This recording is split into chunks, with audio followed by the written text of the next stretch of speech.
you think of Ron DeSantis' wife, Casey, potentially running for Florida's governorship herself? Wouldn't be the first time. George Wallace, remember George Wallace, the racist governor of Alabama, and I think his wife took over when he was... very Claire Underwood. What do you think? You may be running for governor yourself. I mean, nobody's in a race right now, so we'll see what happens. Oh, you mean you might jump in there? You gotta ask the reporter. You gotta ask the reporter. My sources tell me that Byron Donald is a favorite. Casey is doing well, too, in the polls, and Matt Gaetz, surprisingly. Yeah. He does well in the polls in Florida as well. Yeah. He does. Yeah. We'll see what happens. I had him on my podcast. You know, everybody's a monster till you talk to them. Yeah. In this dynamic and engaging discussion, Florida Congressman Byron Donalds and journalist Tara Palmieri delve into a range of political and cultural topics, reflecting on the evolving landscape of American politics and media.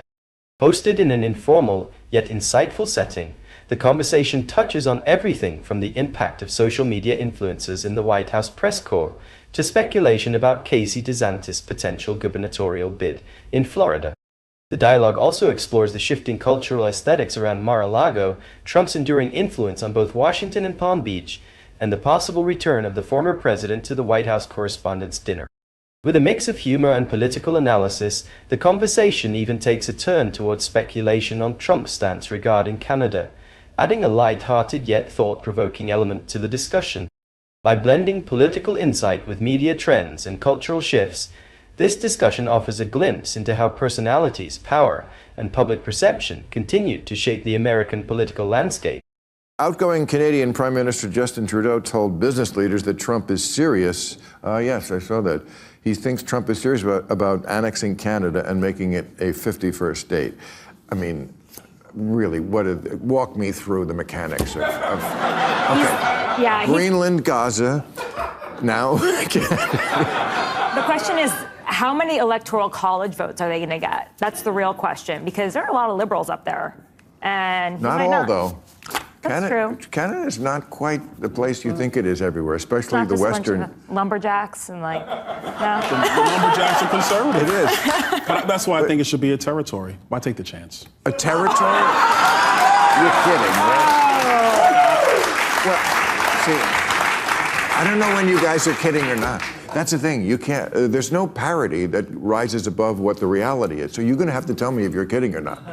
I think everything is on the table until it's not. Including taking over Canada? No. We like the Canadians. So they can be a sovereign country?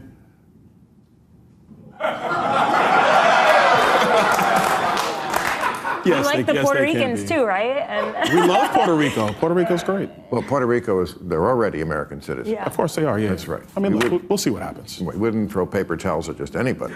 Bill Maher, known for his sharp and often provocative political commentary, frequently criticizes Republican figures for their adherence to Trump's worldview and rep. Byron Donalds is no exception. In the context of the discussion surrounding Trump's supposed interest in annexing Canada, Maher's critique of Donalds provides a lens through which we can examine the broader themes of political loyalty, misinformation, and the performative nature of modern conservatism. Byron Donalds, a staunch Trump supporter, represents a faction of the Republican Party that often embraces or rationalizes Trump's most extreme or unconventional ideas. Maher has repeatedly called out Republicans like Donalds for what he sees as blind loyalty to Trump, often questioning whether figures like him are genuinely engaging with the complexities of governance or simply acting as cheerleaders for Trump's populist rhetoric. In the case of the Canada annexation speculation, Donald's response, which does not outright dismiss the absurdity of the idea, reflects what Maher often critiques, a GOP that either indulges or refuses to rebuke Trump's most outrageous statement. The transcript captures a moment where the line between satire and reality is blurred, an issue that Maher frequently highlights as a danger in Trump-era politics. When hyperbole or jokes about annexing another country are taken seriously enough to warrant discussion, it underscores Maher's point that Trump's influence has conditioned many Republicans to never definitively push back, regardless of how ridiculous the claim may be. What do you think of the Trump? What do you think of the Trump White House admitting more influencers and podcasters into the press corps? Yeah, the press room is different. I mean, it reflects America. I think it's great. Yeah, you do. But it's mostly right-wing influencers and podcasters, obviously, but I think it's a good step. I mean, this is how people are getting their news. It is. I mean, how can you deny it? I was actually over there the other day, and it's packed in there. And Yeah. I think even though all the reporters, whether you're Legacy or the podcasting people, they're all happy. And then they have like the one rotating chair, which I guess is pretty cool. So there's always like somebody new that comes in.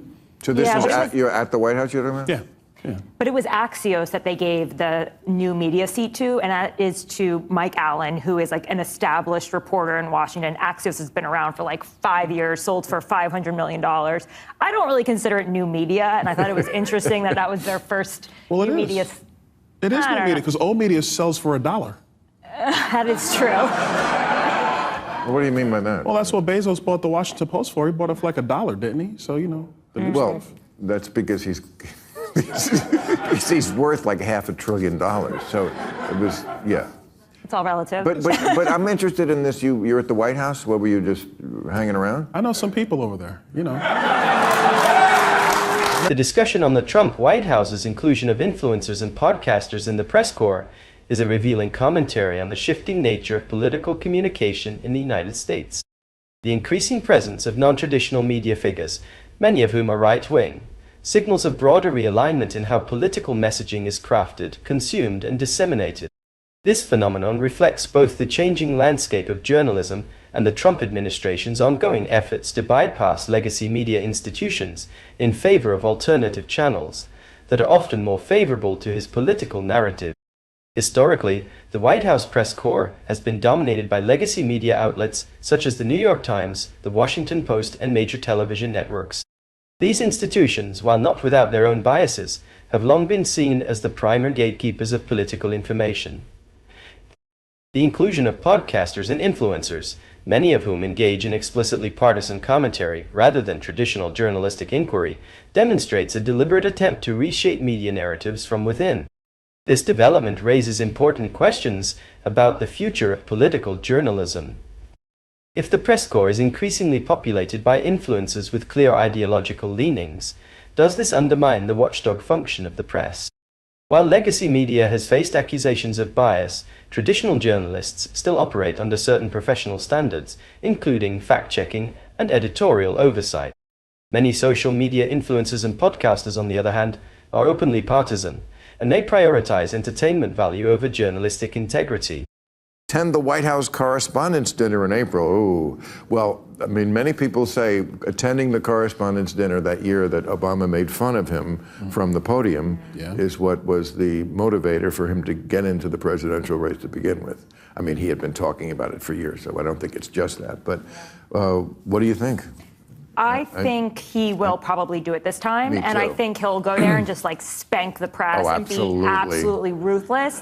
Whereas last time, I don't know why he didn't go last time. I think he just has this different sort of energy. He feels like he owns the press. No, I think he was really just pissed with the press and was like, why am I showing up? But I think now he's in this, I think for him, he's in this mode of, I'm president again.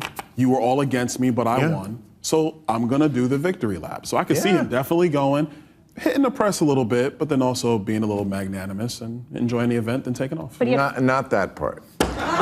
That part is not happening. But look, I mean, everybody did count him out. You know, everybody said it would never happen again. I mean, I didn't count him out. Right, no, and that's why you get to walk around whenever you want. The White House Correspondents Dinner is traditionally a lighthearted event, where journalists, politicians, and celebrities gather for a night of comedic roasts and self-deprecating humor. However, Trump's history with the event is anything but lighthearted.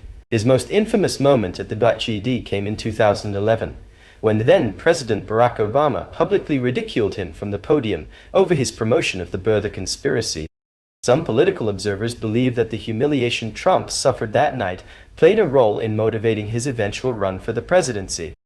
Since taking office in 2016, Trump has skipped the dinner entirely, breaking a long-standing tradition of presidential participation. His absence has been widely seen as a reflection of his deep animosity toward the mainstream press, which he frequently describes as fake news and the enemy of the people. The discussion in the transcript suggests that Trump's previous reluctance to attend was due to his unwillingness to engage with the media establishment that he felt was fundamentally opposed to him. Thank you for tuning in and engaging with this discussion. We appreciate your time and interest in exploring the ever-evolving landscape of politics, media, and culture. If you enjoyed this content, don't forget to like, comment, and subscribe to the channel for more insightful discussions, in-depth analysis, and thought-provoking conversations. Hit the notification bell so you never miss an update.